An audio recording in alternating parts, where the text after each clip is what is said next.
De volta com a Educadora Entrevista. Hoje nós vamos falar um pouquinho de saúde aqui no município, na companhia aqui da titular da pasta, a secretária Luciana. Obrigado pela participação conosco. Boa tarde. Obrigada a você, Luciano.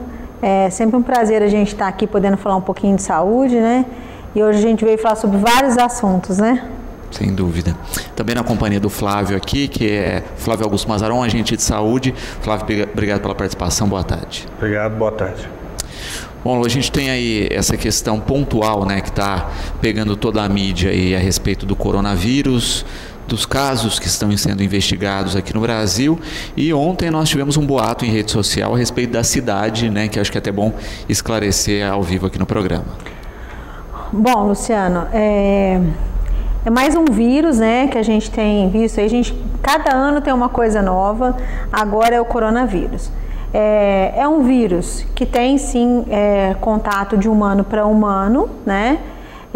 Tudo indica que foi uma cobra, né, na China que passou o primeiro vírus, né, para o primeiro humano, mas eles ainda não têm certeza disso, né? A gente já teve uma epidemia de coronavírus que foi a SARS, né? Que é a síndrome respiratória aguda. Naquele momento, o primeiro caso não foi na China, né? Porque a gente vê com muita preocupação a questão da China ser um país muito populoso, né? Porém, a gente já teve contato com o coronavírus. Nesse momento, a epidemia está na China. Aqui no Brasil, a situação é a seguinte: foram 33 casos notificados. Porém, desses 33 casos, restaram apenas 9 que ainda continuam sendo monitorados, né? Já tivemos casos em São Paulo, Santa Catarina, Minas Gerais, né? Paraná, vários locais. Porém, a maioria dos casos que a gente teve já deram negativo, né? Então, com 9 casos sendo monitorados, e desses 9 casos, 3 são suspeitíssimos, os outros a ideia é que também vão dar negativo, tá? Por quê? Quais são os sintomas? Falta de ar, febre, tosse, como se fosse uma pneumonia, muito parecido com uma pneumonia. Mas o que é que vai falar, olha, é suspeito ou não? Porque, por exemplo, nós podemos ter várias pessoas que estão com falta de ar, com tosse, né? Porque isso pode até deixar as pessoas meio apavoradas, né? Só que a principal pergunta é: você esteve na China nos últimos 60 dias? Ou você esteve em contato com alguém que esteve na China? Do contrário, não tem como a pessoa ser suspeita de coronavírus, tá? Então, até muitas perguntas vieram. Olha, mas e se eu tive contato lá em outubro com alguém que foi para a China? Já passou o período de transmissão, você não teve nada, você não vai ter, né? Quanto a essa notícia que apareceu ontem, né? Até conversei com a Regina, né, do Tá Ligado, porque foi no Tá Ligado, ela inclusive me disse que chamou a atenção do pessoal, né? Por quê? Porque é uma irresponsabilidade uma pessoa que não é da saúde, que não é, né, um funcionário, e mesmo que fosse funcionário, não teria, né, o direito de dar uma notícia dessa forma, né? Porque a gente já está acostumado com isso. Na época de dengue, igual a gente está em época de dengue agora, todas as semanas, né, ou você me liga, ou a Marcela me liga, ou, né, a Valéria me liga, Luciana, como que tá a dengue, né? E nós não temos motivo nenhum para esconder um caso, muito pelo contrário, a gente tem que divulgar os casos para que as pessoas fiquem mais alertas e que isso não aconteça, né? Até porque a informação correta, ela ajuda na prevenção. Com certeza, né? Então, por exemplo, você cria um estado de pânico na população, né, que isso inclusive é crime, né? A pessoa ela pode responder por isso, porque ela não pode inventar uma história e jogar na internet como se aquilo fosse verdade, né? Porque a pessoa, o que ela fez? Ela falou inclusive que ela trabalhava na UPA, né? Então é um crime inclusive de falsidade ideológica. Né? Sem dúvida. Então, assim, nós imediatamente fomos no mesmo canal, né, na internet, colocamos lá uma nota de esclarecimento dizendo que não havia nenhum suspeito. E outra, se tiver algum suspeito, a primeira a vir falar sobre isso sou eu. Vou te falar, Luciano, preciso ir no programa, eu vou no jornal, vou no rádio, porque a população precisa se prevenir, igual aconteceu na China. Hoje, o que está acontecendo na China? Não tem transporte coletivo, foi cortado, ia ter a festa lá do Ano Novo, a festa foi cancelada, né? Então, as pessoas... Os poderes, né, executivo, legislativo, estão todos trabalhando no sentido que as pessoas não saiam de casa, nem para ir nem no supermercado, né? Então, assim, o menor tipo de circulação que tiver. Tanto é que foi muito elogiado pela ONU, né, pela OMS, que a China está tendo um comportamento muito adequado com relação a isso. Porque quanto mais ela restringe a circulação, não deixa o paciente sair do país, né, as pessoas saírem do país, com isso, logo ela vai conseguir conter essa epidemia, né? Porque o contágio se dá através de contato próximo, né? Então, olha, pode ser que veio tem alguém de Batatais que foi na China, né? Tá, se essa pessoa passar mal e for na UPA ou numa unidade de saúde, imediatamente nós vamos tomar as providências, colocar aqueles contatos que ela teve em quarentena, que é a gente ficar observando, né, se a pessoa tem algum sintoma ou não, né? E fazer com que a gente consiga segurar essa transmissão para que essa pessoa não tenha contato com mais ninguém. Perfeito. Aqui interagindo com a gente, Helena, ela tem uma amiga que esteve a trabalho na China, agora está no Japão e chega em Batatais essa semana. Como ela deve proceder e as pessoas que convivem com ela? Tudo vai depender do período que esteve lá, né? Então, é o seguinte, depende do período e, por exemplo, é na China, ela está no Japão agora. Quanto tempo faz que ela foi na China e que ela está no Japão? Porque ela não deve estar mais nem no período, de né? quarentena. De quarentena. Tem que ver, porque nesse momento ela está no Japão, não está mais na China. Se ela estivesse na China, eles não deixariam ela vir para o Brasil, né? Porém, tem que tomar os cuidados, né? Se ela não tem ainda o período de quarentena e tal,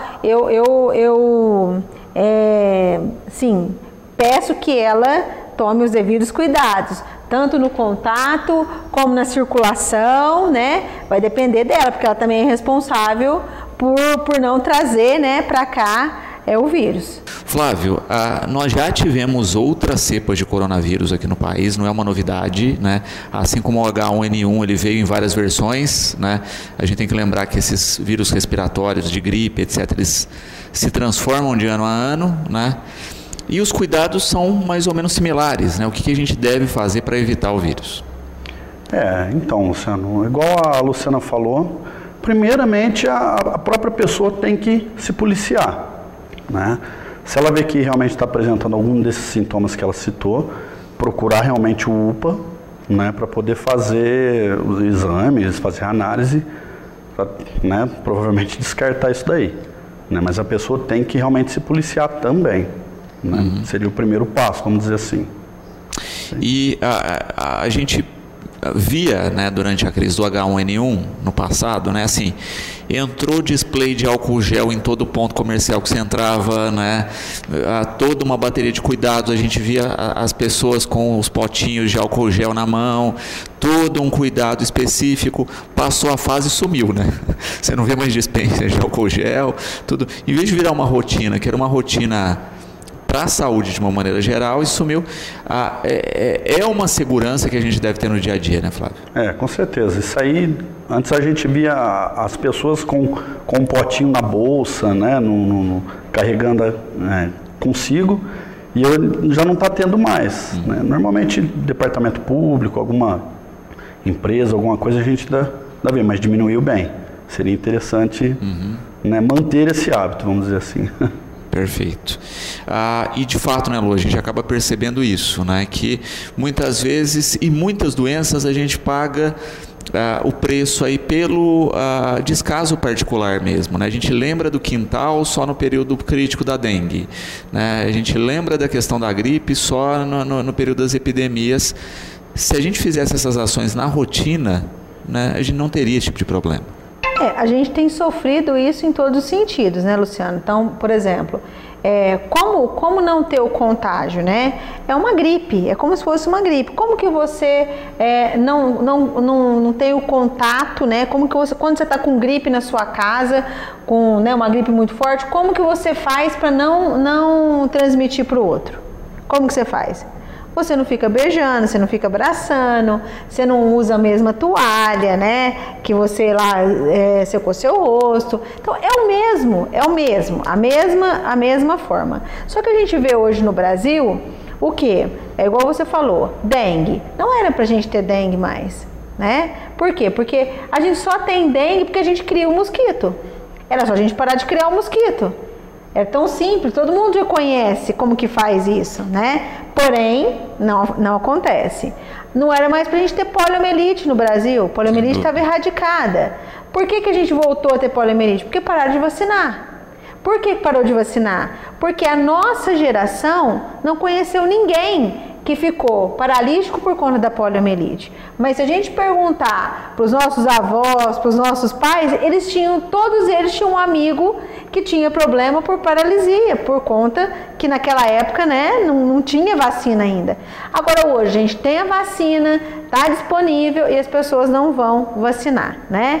Então é a mesma coisa, né? Em todos os sentidos, nós brasileiros, né, esquecemos da prevenção. A gente só lembra da parte curativa. A parte de prevenir, ela é esquecida.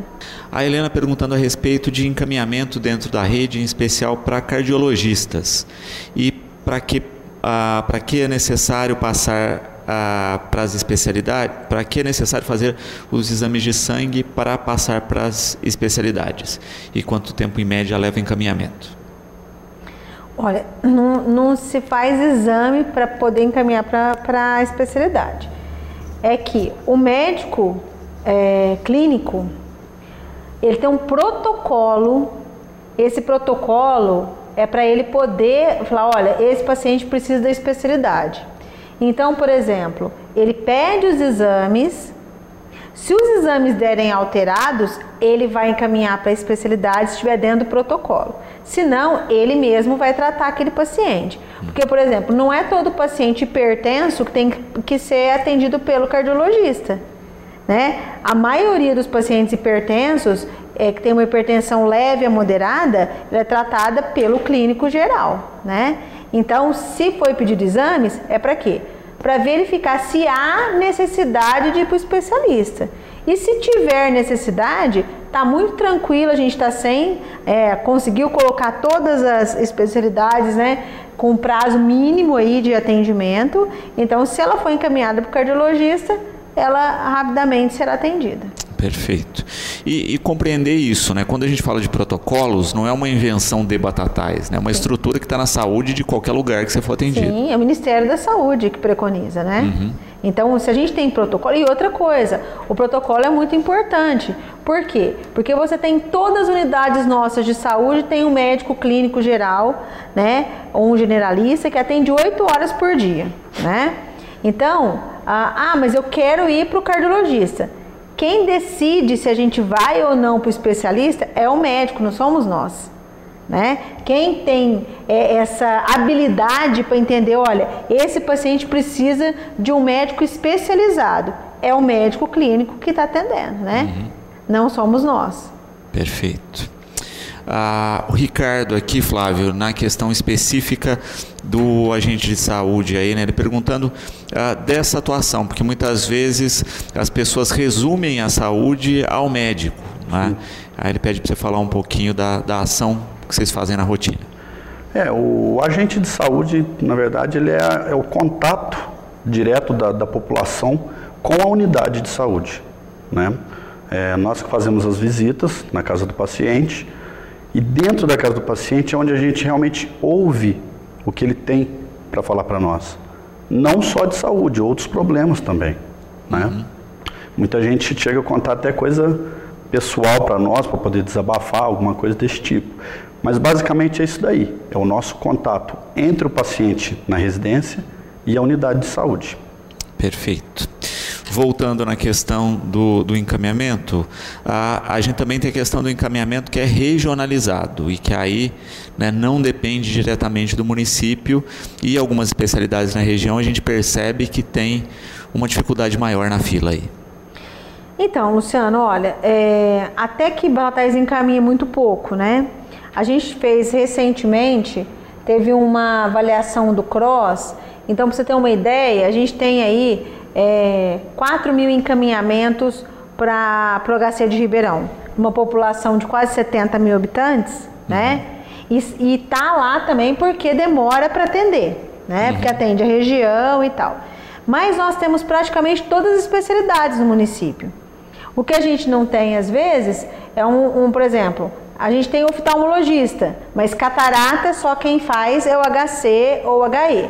O ano passado nós fizemos um mutirão, mas não é sempre que o Ministério da Saúde nos libera para fazer um mutirão. Quando libera, a gente faz, né?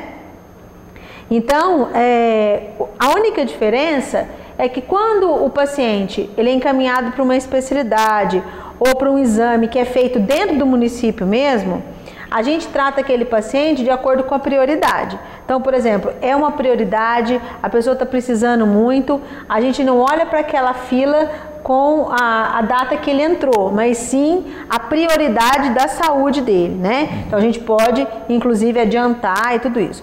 Quando é de fora, é um paciente no HC, a gente não consegue fazer isso, porque essa prioridade, quem avalia é o médico do HC, entendeu? Através daquele encaminhamento que foi realizado.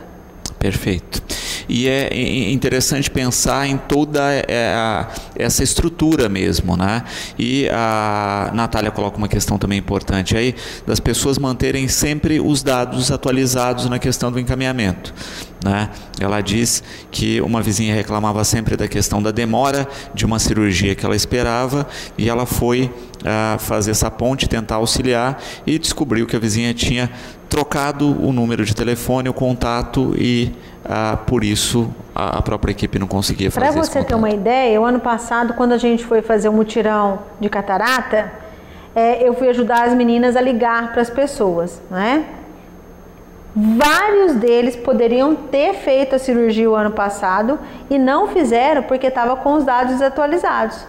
Todos os celulares que eles deixaram não atendia. E isso é uma dificuldade que os agentes têm, que a gente tem, né? Às vezes a pessoa vai lá, pede um exame, a gente tenta avisar que agendou, não consegue, né? Então a pessoa tem que entender que o contato nosso com ela tem que estar atualizadíssimo. Ela mudou o telefone, o primeiro lugar que ela tem que ir avisar é na unidade de saúde que ela pertence, né? Para o agente comunitário que está sempre na casa dela, né? E aí às vezes o agente comunitário vai lá, né, todo mês, e ela não fala nada. Olha, mudei meu celular, pede para avisar lá, para mudar no meu prontuário e tal, né? Então isso não acontece. A outra notícia que saiu aí que muita gente tem se preocupado é cartão SUS, validade ou não, e as mudanças que estão acontecendo a respeito do cartão. Então, Luciano, foi uma surpresa para a gente, né? Desde o ano passado, quando eu fui no congresso do CONASENS em Brasília, já ventilava essa possibilidade, né? E agora se tornou realidade com portaria e tudo. Então, o Ministério da Saúde ele não vai mais financiar a saúde dos municípios pelo número de habitantes do IBGE. Então, até então, ele falava, olha, vocês têm 65 mil habitantes e eu vou dar um valor per capita, né, para ajudar na saúde do município. Lógico que isso é muito menos do que a gente gasta, a prefeitura acaba colocando muito mais, né? Mas aí, o que acontece? Começou o Ministério da Saúde a verificar as inconsistências. E aí ele trouxe uma novidade para a gente, que o cartão que não começasse com o número 7, ele estava inválido. O que quer dizer isso? Primeiro, que a pessoa não vai poder acessar, né, a saúde. Segundo, que tudo que ele fizer na saúde não será computado como faturamento, né? Então, a primeira coisa que a gente fez foi estar pedindo aí o auxílio dos agentes comunitários de saúde, que, como o Flávio falou, é a ponte, né, é o elo de ligação entre a casa do cidadão e a secretaria, né, e falando, olha, nós vamos precisar ajudar a população, fazer esse trabalho, né, porque inclusive nós temos várias casas que são casas que a gente entende, né, casa fechada é aquela que tem pessoas morando, mas que eles não conseguem no horário de trabalho acessar, né? Que pode ser que essas pessoas não tenham cartão, não tenham cadastro, né? E inclusive eles vão começar a fazer um trabalho, né? Para poder estar fazendo o cadastro dessas pessoas, né, Flávio? Isso. Em horário invertido. Então, eles vão inverter alguns horários para trabalhar à noite, para poder ir nessas casas e ter essas casas abertas e fazer o cadastro dessas pessoas para elas poderem ter aí acesso à saúde do município e não só. Porque hoje, até quem tem convênio, ele solicita que a pessoa tenha o número do cartão do SUS, né? Então, os agentes comunitários, né, estão fazendo esse trabalho, um trabalho maravilhoso desde a época do Natal, né, Flávio? Sim. A gente começou, olha, vamos aproveitar o Natal e o Ano Novo e vamos começar o trabalho. E eles vêm desenvolvendo esse trabalho que o Flávio pode te falar melhor. Importante, Luciano, a gente mostrar para as pessoas, né, o Flávio está aqui, se puder colocar a imagem nele, que todos os agentes comunitários de saúde, eles vão estar com um jaleco, né, devidamente identificado com o nome da secretaria e da prefeitura e um crachá, né, que mostra que ele é um agente comunitário de saúde. Porque muitas vezes ligam pessoas na secretaria e falam, olha, tem uma pessoa aqui na minha rua falando que é agente comunitário. Não existe isso. O agente comunitário já conhece as pessoas há muitos anos, igual o Flávio fala, olha, quantos anos que ele vai nas casas das pessoas, né? Então a pessoa já sabe quem é o seu agente. Então, para as pessoas não se assustarem e ficarem tranquilas, né? A partir de agora de fevereiro, eles vão começar a ir nas casas à noite. Aquelas pessoas que trabalham o dia inteiro e que não conseguem ter o acesso do agente, vão passar a ter esse acesso agora em fevereiro, porque eles vão na casa dessas pessoas e vão fazer o cadastro. Perfeito. E Flávio, a gente percebe isso, né? O quanto é importante esse contato e o quanto os horários alternativos vão ajudar também nesse sentido. Sim, não tenha dúvida, Luciano, porque, como a Luciana disse, às vezes a gente não consegue encontrar a pessoa, né? A pessoa sai cedo para trabalhar, volta só à noite, após o horário também de funcionamento da unidade de saúde, então a gente não consegue contato. Então, nós vamos tentar trabalhar nesses horários alternativos para poder realmente ver se consegue encontrar esse paciente em casa para poder atualizar esse cadastro dele. Perfeito. E é importantíssimo isso, né? Ter essa atualização, ter esse contato direto, assim como o que a gente falava da atualização do próprio cartão SUS, né? de ter todos esses dados compilados, porque senão muitas vezes não é nenhuma questão da secretaria, né? A gente sabe que está tudo isso ligado ao governo federal e se não for dessa maneira não tem como atender. Sim, é importantíssimo, Luciano, é o que o Flávio falou. As pessoas estão sendo orientadas a procurar a unidade básica de saúde mais próxima, né? Eles vão fazer esse trabalho com aquelas que não estão cadastradas ainda, mas aquelas que já estão e fazem uso da unidade de saúde, elas procurarem as unidades básicas de saúde, os agentes comunitários, porque além da questão do número, né, do cartão começar com o número 7, agora a exigência do cartão, o número do CPF. Então a pessoa vai ter que nos levar o número do CPF, né? É exigência do cartão e do cadastro que a gente tem o nome do responsável familiar, que nem sempre é a mãe ou o pai, mas aquela pessoa, ou o tio, ou o irmão mais velho, que eles encontram mais em casa, né? Para poder dar as informações sobre a família, se está tudo bem e tal. Então assim, aqui em Batatais, os nossos agentes fazem um excelente trabalho. né, de visitar as casas. Você mesmo acabou de nos falar que você tem um grupo aí de WhatsApp com a sua agente comunitária. Meu bairro tem lá, todo mundo do bairro interagindo lá Então é muito importante isso, porque é um trabalho que eles fazem, porque quem está lá na unidade de saúde, o médico, o enfermeiro, né, ele não sabe o que está acontecendo na casa. E é muito importante essa questão familiar, né? Então, eles vão na casa e de repente falam para o médico: olha, doutor, é melhor o senhor ir lá visitar a casa tal, porque o paciente de lá não vem na unidade, é um paciente tigrão, que a gente chama, né? Que é aquele que não gosta muito de médico. E aí o doutor vai, faz a visita, conversa com ele e de repente ele passa a frequentar a unidade de saúde, né? Porque os homens são mais difíceis mesmo, né? De irem até a unidade. Então, é um trabalho muito importante, porque eles direcionam, né? O médico, o enfermeiro, às vezes tem um paciente acamado, né? E aí eles falam: não, doutor, precisamos ir lá visitar aquele paciente, meu paciente da minha área. Então, assim, é muito importante esse trabalho. E agora é mais importante do que nunca, né? Porque se não tiver o cadastro, a pessoa não vai ser atendida, o Ministério da Saúde não vai reconhecê-la como usuária, né? E lembrar, porque já aconteceu deles irem na casa de alguma pessoa e a pessoa falar: eu não uso o SUS. Todo mundo usa o SUS, né? Porque se você não usa a unidade básica de saúde, você usa o agente de controle de vetores que vai na sua casa, que tem uma piscina e que muitas vezes a pessoa está lá com dengue positivo e está fazendo o bloqueio. Ele usa as ações da vigilância sanitária que vão nos supermercados, que vão nos restaurantes para não deixar que a gente tenha intoxicação alimentar, para que a gente não compre nenhuma comida vencida. Então todo mundo usa. Não é só o usuário do SUS, aquele que usa a unidade básica ou que vai na UPA. Tem pessoas que nunca entraram, mas que também utilizam o serviço, porque se beneficiam do serviço da vigilância epidemiológica, da vigilância sanitária, na época das campanhas usam vacina, né? Então todo mundo na cidade é usuário do SUS. Espectadores aqui, vamos lá.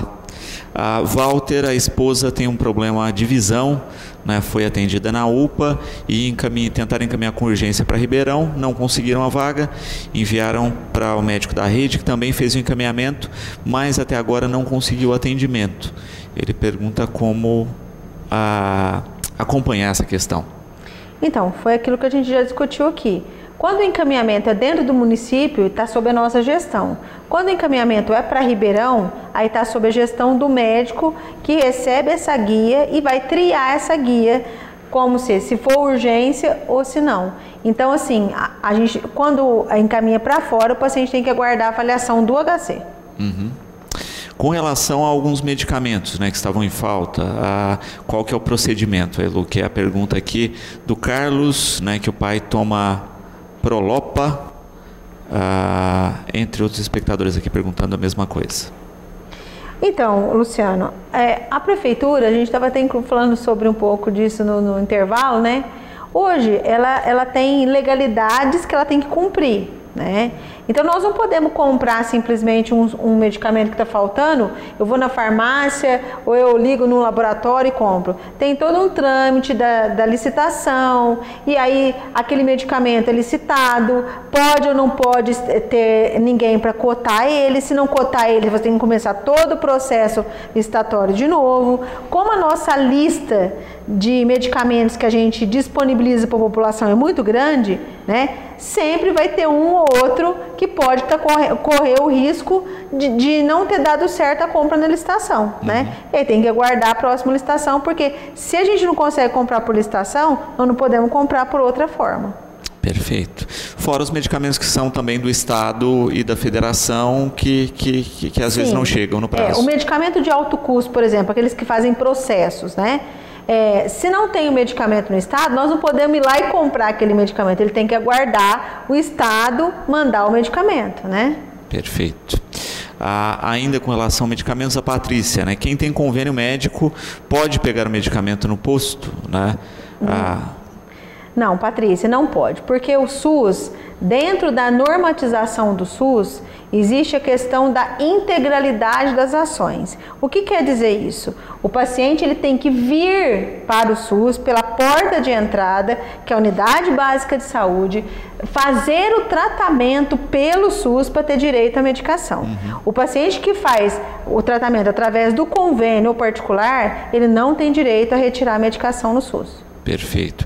E às vezes você tem conflito disso, né? Passa pela rede privada, o médico indica, passa pela rede pública, o médico não indica o medicamento. Sim, com certeza. Porque às vezes a pessoa pensa assim, ó, eu vou passar lá no médico e pedir para ele me indicar o medicamento que o médico da rede privada indicou. Não, ele pode achar que aquele medicamento não é necessário, né? Quem mais aqui? A Luciana, né, com relação a pedido de receita para remédio controlado, existe um horário específico qual é ele, né? E as pessoas que têm limitação de horário, como é que podem proceder aí? Então, mas que medicação controlada, né? Então, assim, se for paciente do Dr. Marcos Leal, eles vão no pronto-socorro, deixam a solicitação e é feita a receita. Tá? Não tem um horário certo, todo o horário de funcionamento do pronto-socorro. Quem mais aqui? Convênio. Tá. Também com relação à questão do cartão SUS que nós estávamos falando, né? Dessa atualização, a Ana perguntando aqui para essa atualização, pessoas acamadas.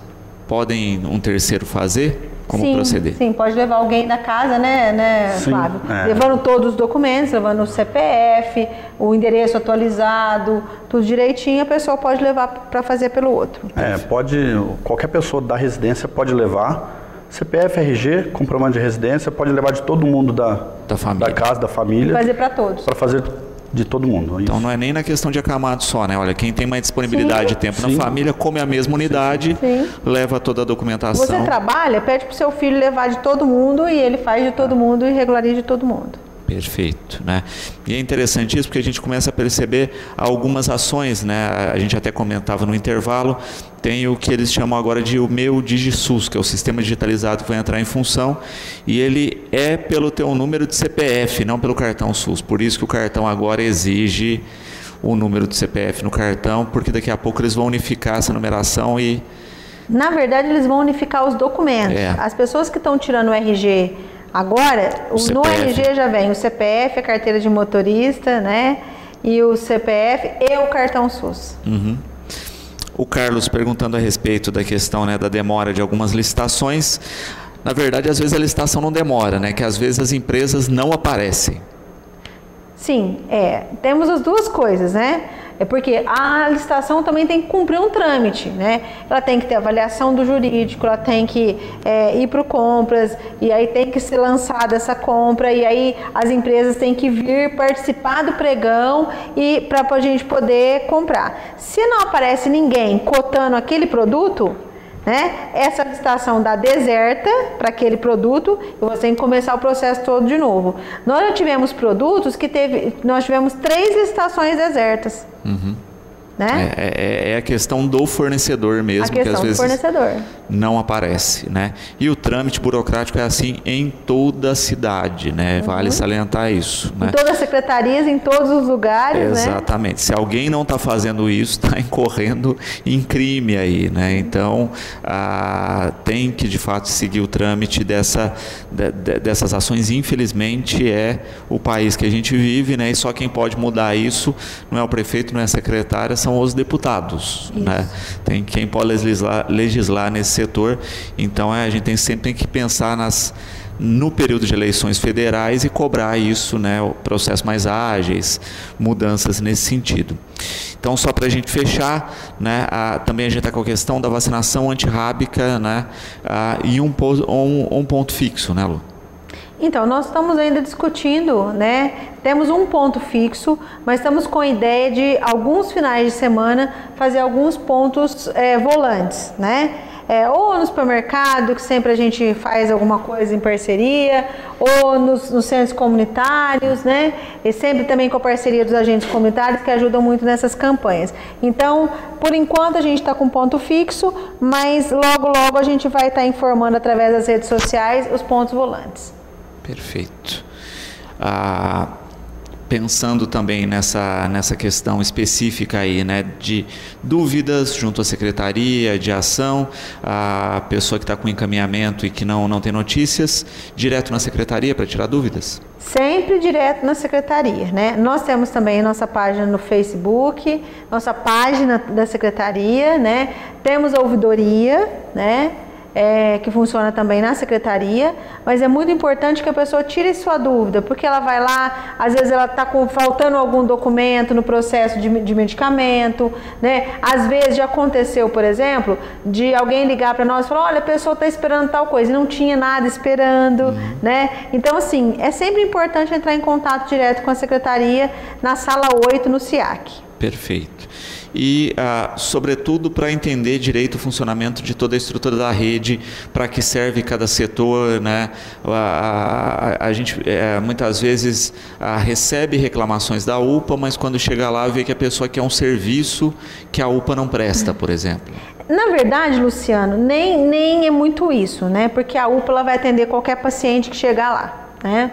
Mas o mais importante, e eu tenho certeza que se a gente abrisse agora o microfone, você pudesse, o microfone, abrir a internet, né, para falar com você, as pessoas têm que entender o seguinte: quando eu vou numa unidade de pronto atendimento, existe uma classificação que chama classificação de Manchester, que diz o seguinte: se eu for classificado como azul ou verde, o que quer dizer isso? Se eu tiver com uma gripe, se eu tiver com uma dor de barriga, se eu tiver com uma alergia, eu, segundo o Ministério da Saúde, não é segundo a secretária de saúde, não é segundo o prefeito, né, não é segundo os funcionários, ela pode esperar até 4 horas. Isso já é determinado. Por que isso?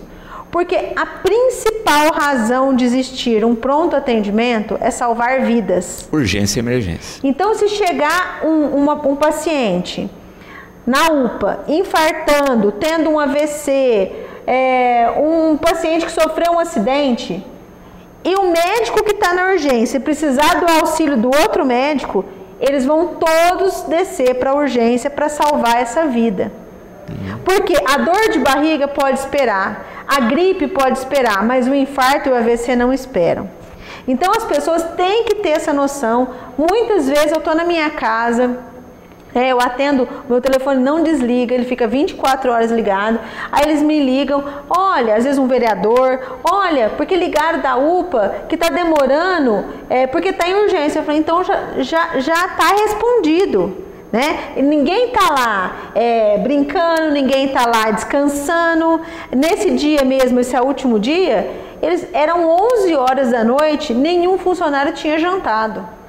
Por quê? Porque chegou uma urgência atrás da outra.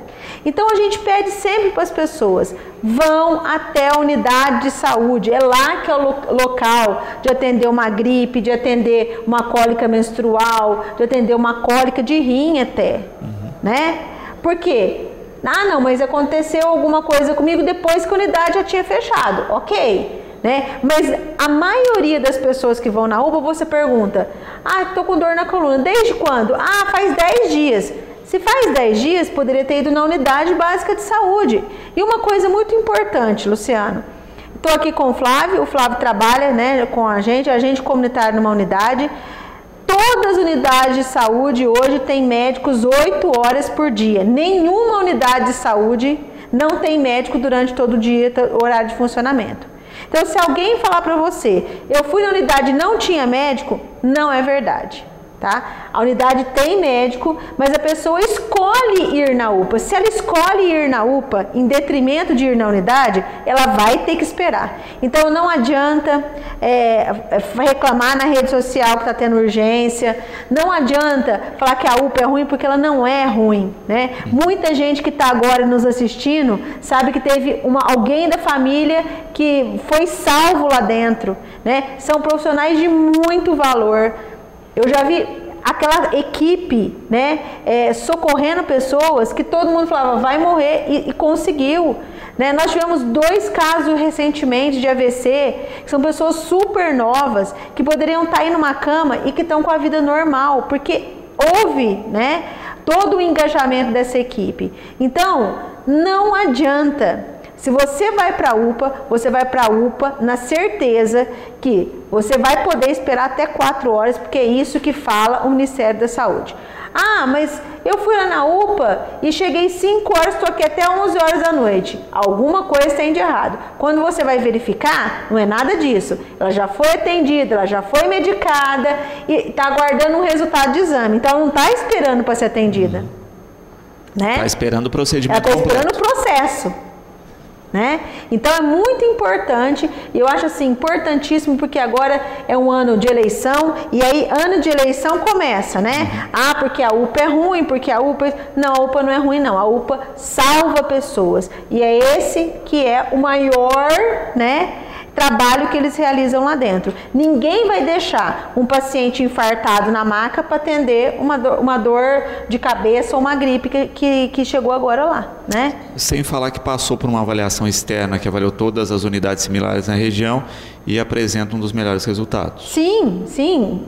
Para você ter uma ideia, o prefeito ficou até bravo comigo, né? Deve estar nos assistindo agora, porque ele falou, Luciana, a única coisa que falaram é que o papel higiênico não fica no banheiro. Eu falei, lógico, prefeito, não fica mesmo. Se eu deixar no banheiro, jogam dentro do vaso e entopem o vaso. Então a gente deixa na recepção, inclusive mandei fazer até um aviso enorme, não sei se você já foi lá e você já viu, para a pessoa saber, olha, não vai ficar lá, porque se ficar a gente não vai ter, né?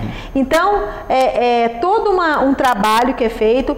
Aliás, o Flávio está aqui, em nome dele quero agradecer todos os agentes comunitários, todos os funcionários, né, que tem trabalhado muito para a gente poder fazer uma saúde melhor. Como o prefeito sempre fala, nós não somos perfeitos, né? Temos muita coisa para fazer, para melhorar, né, Flávio? Mas a gente, todos os dias, a gente deita e descansa, porque a gente tem certeza que a gente tentou fazer o melhor.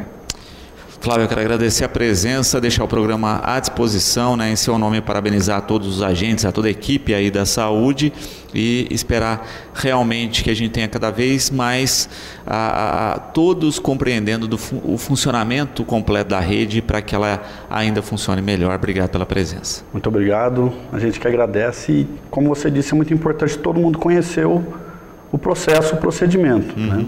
Que aí com certeza dará certo. Luciana, obrigado pela presença, o programa está sempre à disposição.